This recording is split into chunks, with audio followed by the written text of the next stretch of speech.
Hello dear students, welcome to the official YouTube channel of home academy. और आज की video में हम डबल एंट्री कैश बुक के बारे में पढ़ने जा रहे हैं, जिसे हम बैंक कॉलम कैश बुक भी कहते हैं। इससे पहले हम सिंपल कॉलम कैश बुक जो है वो पढ़ चुके हैं। सिंपल कॉलम कैश बुक का फॉर्मेट जो है वो इस तरीके से जो आपको दिखता है। सिंपल कॉलम कैश बुक का क्या होता है, इसमें एक डेट होती है, एक पार्टिकुलर्स होते हैं, लेजर फोलियो होता है, वोचर फोलियो होता है और हमें अमाउंट लिखना होता है। और डबल कॉलम कैश बुक का जो फॉर्मेट है वो आपके पास जो है वो आपके सामने स्क्रीन पे कुछ इस तरीके से दिखता है। इसमें हमारे पास डेट है, पार्टिकुलर्स है, लेजर फोलियो है, कैश है और एक बैंक का अकाउंट भी है। तो हमारे पास दो साइड होते हैं, जैसे कि हम जान चुके हैं कि हमारे पास एक डेबिट साइड होता है और एक क्रेडिट साइड होता है। तो पहले तो हम ये जानेंगे, ये जो बैंक कॉलम कैश बुक की है, इसे इसकी हमें जरूरत क्या पड़ी, क्यों पड़ी, हमें इसकी जरूरत क्यों पड़ी। देखिए, when the number of the bank transaction are large in an organization, it is necessary to have a separate book to record the bank transaction। जैसे ही नंबर ऑफ बैंक की ट्रांजैक्शन जो है वो ज्यादा हो जाती है किसी भी ऑर्गेनाइजेशन में, अगर आप एक कोई ऑर्गेनाइजेशन चला रहे हैं, कोई बिजनेस का ऑर्गेनाइजेशन चला रहे हैं, ये जरूरी नहीं कि आपको कैश जो है वो बाई हैंड ही मिलेगा, आपको चेक भी मिल सकते हैं, आपकी यानी कि बैंक की ट्रांजैक्शन भी हो सकती है। और अगर बैंक की ट्रांजैक्शन ज्यादा हो जाए तो हमें जो है बैंक ट्रांजैक्शन को भी रिकॉर्ड रखना पड़ेगा। क्या हम उस बैंक ट्रांजैक्शन को अलग से किसी बुक में लिखे, एक सेपरेट बुक उसके लिए बनाए? तो ऐसा नहीं हमने किया, बट हमने क्या किया, instead of having a separate book to record the bank transaction, a bank column is added on each side of a simple column cash book. तो हमने क्या किया, हमने जो बैंक कॉलम को था उसको ऐड कर दिया सिंपल कैश बुक में। डेबिट साइड में भी एक बैंक कॉलम रख लिया और क्रेडिट साइड में भी एक बैंक कॉलम रख लिया। तो फॉर्मेट जो बना बैंक कॉलम कैश बुक का ये आपके सामने है। हमारे पास दो साइड्स है, एक रिसिप्ट साइड है, एक पेमेंट साइड है, जिसमें रिसिप्ट साइड में डेट लिखी गई है, पार्टिकुलर्स लिखे गए हैं, लेजर फोलियो लिखा गया है, कैश की ट्रांजैक्शन भी इसमें शो की गई है और बैंक की ट्रांजैक्शन भी इसमें शो की गई है।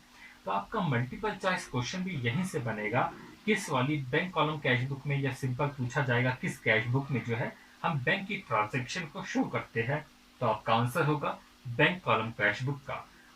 तो इसी की वजह से इसका नाम भी पड़ा है बैंक कॉलम कैश बुक, क्योंकि एक एक्स्ट्रा कॉलम हम लगा देते हैं बैंक का दोनों साइड्स में, लेफ्ट हैंड साइड में भी और राइट हैंड साइड में भी। So this type of cash book is known as bank column cash book. All the payments in the bank are recorded on the debit side. तो जो भी payment होती है, ऑल द पेमेंट्स जो भी payment होगी into the bank are recorded on the debit side. ये आपका डेबिट साइड है, यहाँ पर सारी की सारी पेमेंट को जो है वो रिकॉर्ड करना पड़ेगा। और ऑल द विड्रॉल्स और payment through the bank are recorded on the credit side. आप जो भी पैसा जो है विड्रॉ करते हैं उसको आपको क्रेडिट साइड में लिखना होगा, बैंक के अपने कॉलम में। यहाँ पर पार्टिकुलर आ जाएगा और यहाँ पर बैंक का कॉलम बना हुआ है। तो फॉर्मेट तो आपको आई होप जो है वो क्लियर हो गया होगा। अब हम पढ़ेंगे वो कौन सी अकाउंटिंग टेक्निक्स है जो कि बैंक कॉलम कैश बुक बनाने में यूज होती है। तो पहली बात, payment by the cheque will be entered into the bank column and those payment made in the cash will be written in the cash column on the credit side। तो payment in cash और by check, जो भी payment होती है, payment in cash, payment जो होती है या तो वो कैश से हो सकती है और वो जो पेमेंट होगी वो चेक से भी हो सकती है। तो आप इसे जो है वो एक्सप्लेन करेंगे, अगर आपके पास ऐसी जो है कोई भी ट्रांजैक्शन है तो आपको कैसे जो है वो फिल करना है यहाँ पर। तो payment by cheque will be entered in the bank column. जो भी पेमेंट जो होगी चेक से होगी उसको आपको बैंक कॉलम में जो है एंटर करना होगा, ठीक है। और जो कैश से होगी उसको आप कैश वाले कॉलम में जो है वो एंटर करेंगे। इतना क्लियर हो गया? ऑन द दोनों साइड, क्रेडिट और डेबिट साइड दोनों में एंटर करेंगे। फिर सेकंड, रिसीव्ड कैश और चेक। अगर आप पेमेंट ले रहे हैं, आपको जो है वो कैश भी मिल सकता है, आपको जो है चेक भी मिल सकता है। Check received will be recorded in the bank column. जो भी चेक मिलेगा उसको कहाँ पर रखेंगे आप, वो बैंक कॉलम में रखेंगे। और जो कैश रिकॉर्ड होगा उसको आप कैश कॉलम में कर देंगे। तो ये आपका जो है वो पहला हो गया। और ये जो भी होगा ये डेबिट साइड में होगा, क्योंकि ये आप रिसीव कर रहे हैं। अगर आपने कैश रिसीव किया है या आपने चेक रिसीव किया है तो ये आपका जो होगा वो डेबिट साइड में होगा, यानी कि जो पेमेंट आपने रिसीव की है तो वो रिसीव्ड वाले साइड में ही होगा। तो ये आपका सेकंड है। अब जो है, अब ये जरूरी नहीं कि आप जो पेमेंट कर रहे हैं वो आप कैश के थ्रू कर रहे हैं तो आपको पेमेंट मिल रही है, आपने रिसीव किया। बट अगर आप कोई भी जो चेक है उसको अगर विड्रॉ करते हैं तो बैंक की तरफ से भी तो आपको पैसा मिलेगा।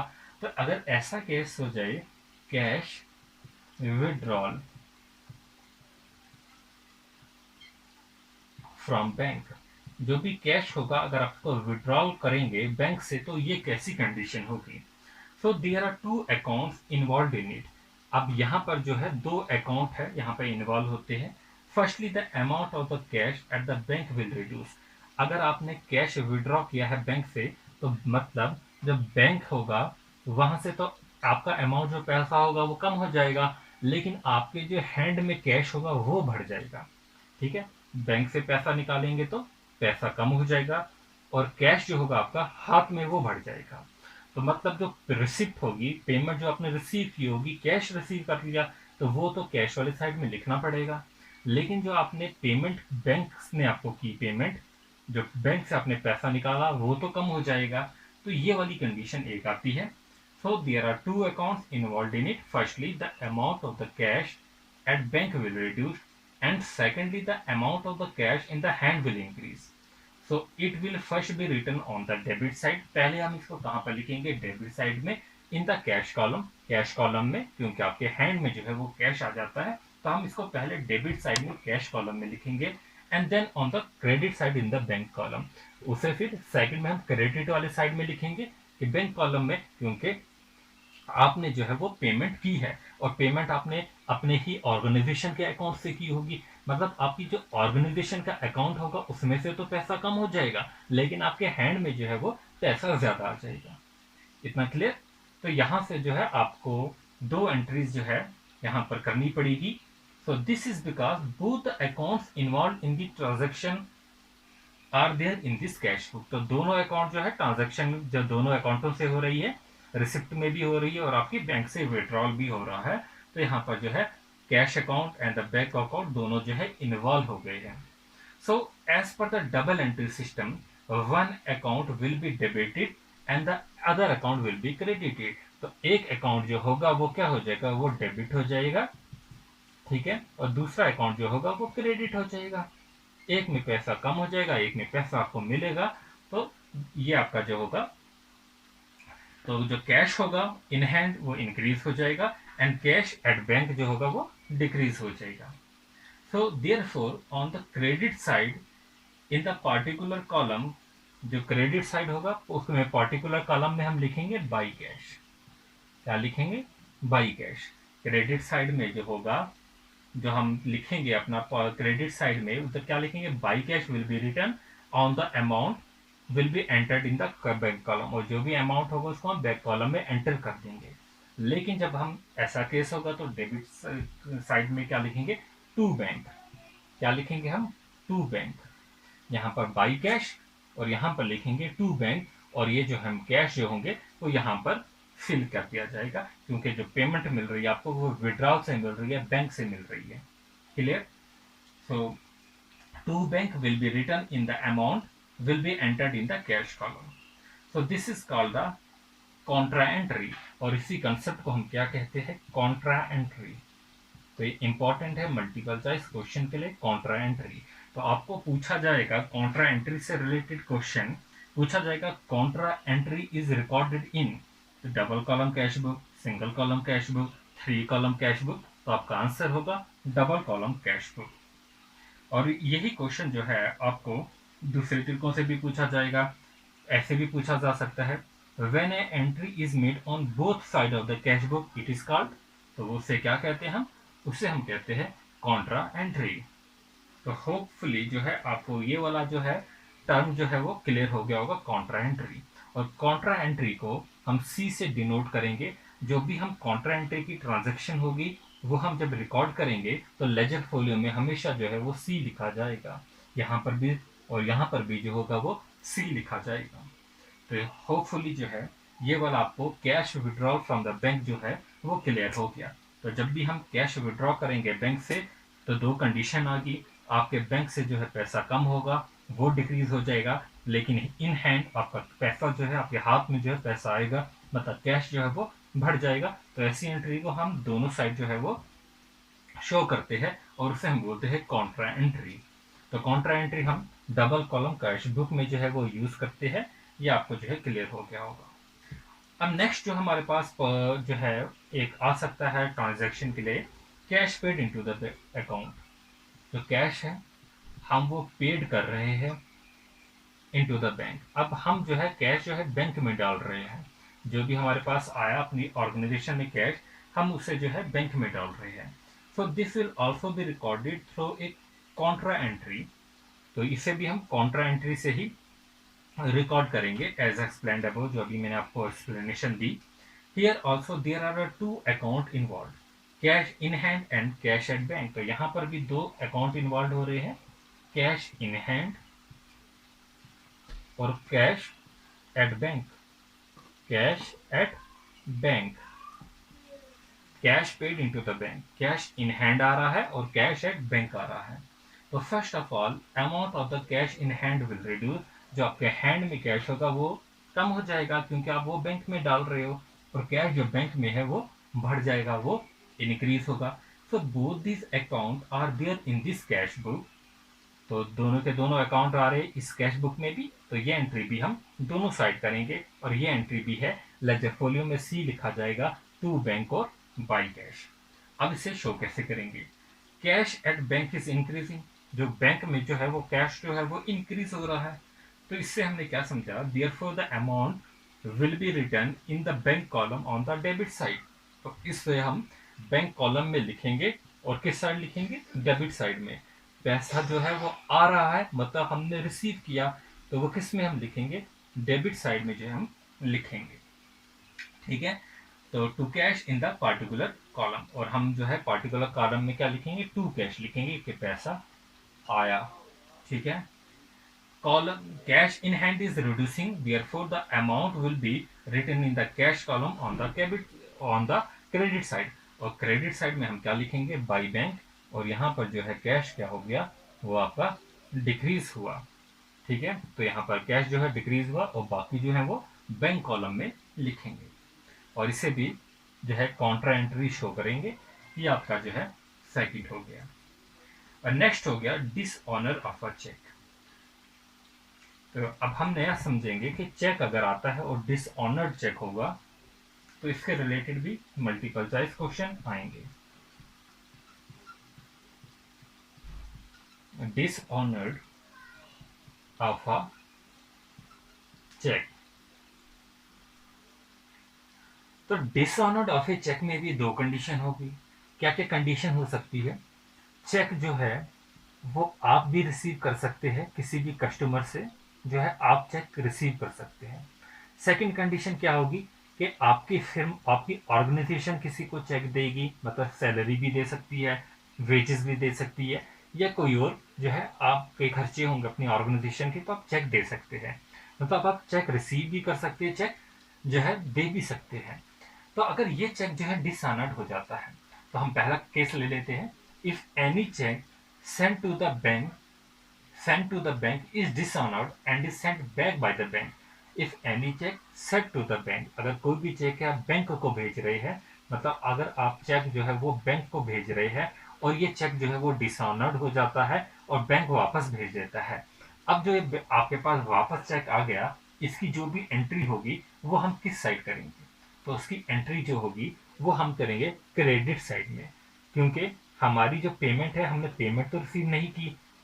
ठीक है, हमने पेमेंट तो नहीं रिसीव की, ये चेक जो है हमें किसी ने दिया था और हम ये चेक जो है वो डिसऑनर्ड था, तो बैंक की तरफ से हमें मिला, वापस मिला, और हम इसे जो है वो बैंक कॉलम में क्रेडिट साइड में लिखेंगे।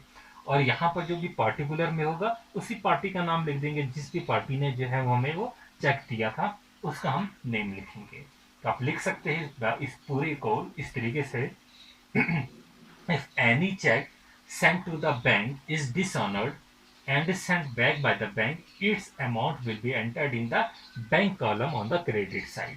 यहाँ पर लिखेंगे in the particular column the name of the party who gave the check will be written. यहाँ पर उसी का नाम लिखेंगे उस पार्टी का जिसने आपको जो है वो चेक दिया था. इसी के रिलेटेड जो है आपके पास मल्टीपल चॉइस क्वेश्चन भी जो है वो बन सकता है. If a cheque sent for the collection is dishonoured the debit is given to the, इस तरीके से क्वेश्चन जो है वो बन सकते हैं. अभी हम इसके बाद मल्टीपल चॉइस क्वेश्चन भी करेंगे तो आपको पता चल जाएगा क्वेश्चन किस तरीके से आते हैं. तो सेकंड केस बनेगा if any check issued by the film और एनी ऑर्गेनाइजेशन. अगर जो है आपकी ऑर्गेनाइजेशन या कोई भी फिल्म जो है वो चेक जो है वो इशू कर रही है, ठीक है, अगर उन्होंने इशू किया और ये चेक जो है वो डिसऑनर्ड हो जाता है, ये चेक जो है वो डिसऑनर्ड हो जाता है and is return by the creditor, और जो भी क्रेडिटर है वो आपको ये चेक जो है वो रिटर्न कर देता है, तो उस टाइम जो है आपकी पेमेंट आपके पास ही रहेगी, आपकी पेमेंट आपको वापस मिल जाती है. तो मतलब वो जो होगा वो हम डेबिट साइड में रिसीव में लिखेंगे. तो किस साइड में लिखेंगे, वो एंट्री जो है वो यहाँ पर क्रेडिटर का नाम आ जाएगा, जो भी क्रेडिटर होगा, और यहाँ पर जो है हम बैंक वाले में जो है बैंक कॉलम में जो है उसे लिख लेंगे. और नेक्स्ट हमारे पास जो है ट्रांजैक्शन हो सकती है जैसे कि बैंक के चार्जेस. बैंक के अपने चार्जेस भी होते हैं, बैंक भी जो है कुछ ट्रांजैक्शन के चार्जेस जो है वो काटते हैं. बैंक की अगर ट्रांजैक्शन होती है तो बैंक के चार्जेस भी होंगे. तो bank charges some money for the service provided by it, जो बैंक हमें सर्विस प्रोवाइड करता है उसके भी कुछ चार्जेस जो है वो काटते हैं. Every half year some amount is charge by them. This amount will be return in the bank column on the credit side. ये अमाउंट जो है बैंक कॉलम में लिखेंगे हम क्रेडिट साइड में. Because cash at the bank is reduced, वो क्यों, क्योंकि आपका जो बैंक अकाउंट होगा उसमें से कैश क्या हो गया, रिड्यूस हो गया. मतलब आपने पेमेंट की, आपने बैंक को पेमेंट की, और ये लिखा जाएगा जो है वो किस साइड लिखा जाएगा, बैंक वाले कॉलम में लिखा जाएगा. ठीक है, तो यहाँ पर कहाँ पर लिखा जाएगा, बैंक वाले कॉलम में लिखा जाएगा. So this amount will be written in the back column on the credit side because cash at the bank is reduced. So in the particular column में हम लिखेंगे by bank charges. by bank charges. Bank ने अपने charges जो है वो काट लिए, तो मतलब वो काटे हमारे अकाउंट से, मतलब हमारी ऑर्गेनाइजेशन ने बैंक को पेमेंट की, तो वो क्रेडिटर साइड में लिखा जाएगा, डेबिट साइड में नहीं लिखा जाएगा. मल्टीपल चॉइस क्वेश्चन में पूछा जा सकता है. Next is check received but not sent back. एक और केस ले लेते हैं. ऐसे केस में अगर आप चेक रिसीव करते हैं और बैंक को वापस नहीं भेजते हैं चेक, तो क्या करेंगे. देखिए, अगर आप चेक रिसीव कर रहे हैं, सच चेक शुड बी क्रॉस्ड. ऐसी चेकों को हम क्रॉस कर देते हैं and kept under lock and की, उसको हम जो है अपने लॉकर में जो है वो रख लेते हैं. And should be straight away entered into the bank column, और उसे हम जो है वो बैंक के कॉलम में ही एंट्री करते हैं, बैंक के कॉलम में एंट्री करते हैं when it is sent to the bank, जब कभी भी हम इसको बाद में जो है बैंक को भेजेंगे. As the cheque is cross, जैसे हमें चेक को क्रॉस कर दिया तो हमें ये पता है इसको कोई भी जो है वो मिसयूज नहीं कर सकता. सो this is the best course, ये जो है एक अच्छा तरीका रहता है. However, if the check is treated as cash, is entered into the cash column on the day it is received, the cash in hand will increase. तो इससे इसका मतलब जो है, जैसे हम कैश जो है बैंक जो है आपके पास वो चेक पड़ गया, तो जब भी आपके पास जो है कैश मिलेगा तो आप उसकी बाद में एंट्री जो है वो कैश कॉलम में करेंगे.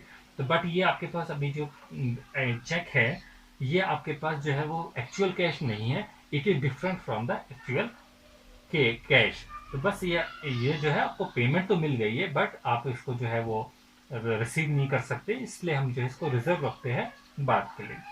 तो अब नेक्स्ट रहता है एक एंडोर्समेंट ऑफ द चेक, जिसपे जो है आप हमें कमेंट में लिखेंगे एंडोर्समेंट अगर हो जाती है किसी भी चेक की, तो उसको जो हम किस साइड में लिखेंगे, पेमेंट वाले साइड में या जो है रिसिप्ट वाले साइड में लिखेंगे. इसी के रिलेटेड जो क्वेश्चन है मल्टीपल चॉइस क्वेश्चन जो है वो कैसे आते हैं वो थोड़ी सी हम डिस्कस कर लेते हैं. मल्टीपल चॉइस क्वेश्चन जो है इसी के रिलेटेड करेंगे. क्वेश्चन नंबर 13, इससे पहले हमने 12 क्वेश्चन जो है वो कंप्लीट कर लिए हैं। When the entry is made on both side of the cash book, it is called. जब हम एंट्री तो है दोनों साइड करते हैं कैश बुक की, उस एंट्री को क्या कहते हैं? Option A journal entry, option B double entry, option C compound entry and option C contra entry. तो इस ऐसी एंट्री को हम क्या कहते हैं? Contra entry. Question number 2, a cheque receive and paid into the bank. एक चेक आपने रिसीव किया और उसे जो है बैंक में पेड कर दिया on same date, it is recorded in the, तो उसे हम कहाँ पर रिकॉर्ड करेंगे? Bank column of the cash book, cash column of the cash book, both the cash and the bank column of the cash book. तो हम उसे record करेंगे cash column of the cash book. तो आपका option जो होगा, option number B जो होगा वो करेक्ट ऑप्शन होगा। अब क्वेश्चन नंबर 15 देख लेते हैं। Contra entry is recorded in. Contra entry को अब कहाँ पर रिकॉर्ड करते हैं? जैसे कि अभी हमने देख लिया, पहला ऑप्शन जो है double column cash book, option B है single column cash book, option C है 3 कॉलम कैश बुक। तो हमने अभी पढ़ा कॉन्ट्रा एंट्री के बारे में। कॉन्ट्रा एंट्री को हम डबल कॉलम कैश बुक में जो है एंटर करते हैं, मतलब दोनों साइड, लेफ्ट साइड में भी और राइट हैंड साइड में भी जो है एंट्री करते हैं। क्वेश्चन नंबर 16 को देख लेते हैं। A book in which bank balance and the cash balance are simultaneously maintained is known as.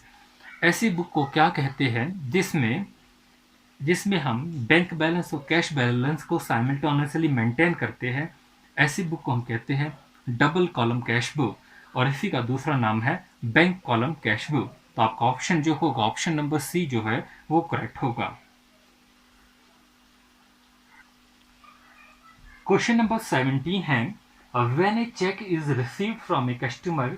जब कभी भी आप कोई भी चेक जो है वो रिसीव करते हैं कस्टमर से, and it is deposited into the bank for collection, और फिर उस चेक को आप डिपॉजिट करते हैं बैंक में कलेक्शन के लिए, बट अल्टीमेटली रिटर्न डिसऑनर्ड। लेकिन यह है आपको बैंक से वापस मिल जाता है, चेक जो है डिसऑनर्ड है। The customer account will be, जो कस्टमर का अकाउंट होगा विल बी, 4 दिए गए ऑप्शन है, debited, credited, becomes liability and none of this. तो इसका आंसर जो है अभी आप कमेंट सेक्शन में जो है वो लिखेंगे। ये अभी चीज जो हमने अभी ऊपर डिस्कस की है। Question number 8, If you like our videos, do share with your friends and do not forget to subscribe our YouTube channel Home Academy, and also press the bell icon so that you get notification of every video whenever we upload. Thanks for watching. Subscribe.